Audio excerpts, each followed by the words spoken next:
2019 in the UK was a year of highs and lows, not least for the royal family.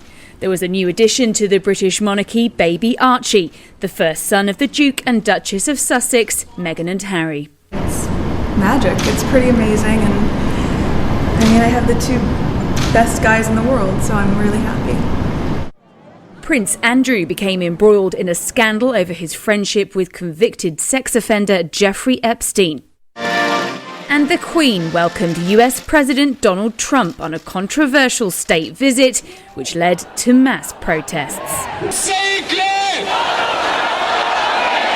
And they weren't the only demonstrations to take place in Britain this year. In April and again in October, climate change activists brought London to a standstill.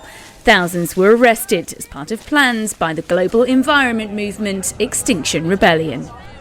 The government has known for 30 years it needs to act. It's failed to do so now we're declaring a rebellion. And the country mourned following yet another fatal terror attack on London Bridge. We come together this morning in condolences, but also in a spirit of defiance, to say that London will never be cowed or intimidated by terrorism. But one issue once again dominated Britain in 2019. From the streets to the seats of the House of Commons, the country was once again conflicted over and consumed by Brexit. It caused the first winter general election in almost a century, an unprecedented court battle against the government, and back in May, cost another Prime Minister their job. 3 years on from the referendum, delivering on the result proved too formidable a challenge for Theresa May. After missing 2 Brexit deadlines and failing 3 times to get her withdrawal agreement through Parliament, that once again we have been unable to support leaving the European Union in an orderly fashion. She resigned, sparking a Conservative leadership contest.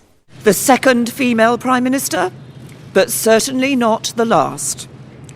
I do so with no ill will, but with enormous and enduring gratitude to have had the opportunity to serve the country I love. Yet her successor, Boris Johnson, soon found himself facing the same stalemate at Westminster. After being forced by MPs to request another extension to the deadline, Boris Johnson renegotiated a deal with the EU. Of course, for us in the UK, it means that we can deliver a real Brexit that achieves our objectives. But after the deal once again failed to break the gridlock in Parliament, Boris Johnson drove the country into its first winter general election in almost a century. Politics in the last couple of years has been a shambles. I don't think the politicians have really represented their constituencies very effectively. In all honesty, I think it's just a bit of a mess at the moment. The issue has boiled down to Brexit, and we have to stop this disaster. In the end, Britain handed the Conservative Party and Boris Johnson their biggest majority since the 1980s, and so a mandate to get Brexit done by the current deadline, January 31st. This election means that getting Brexit done is now the irrefutable, irresistible, unarguable decision of the British people. And with this election, I think we've put an end to all those miserable threats of a second referendum.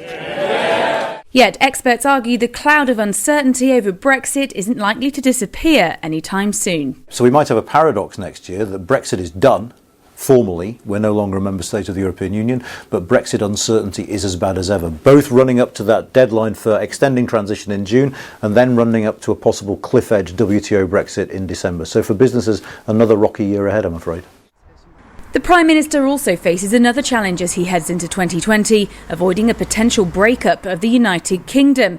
Calls for a referendum on the unification of Ireland and a second referendum on independence in Scotland are growing louder after the December election results returned an increase in seats for nationalist parties in both countries.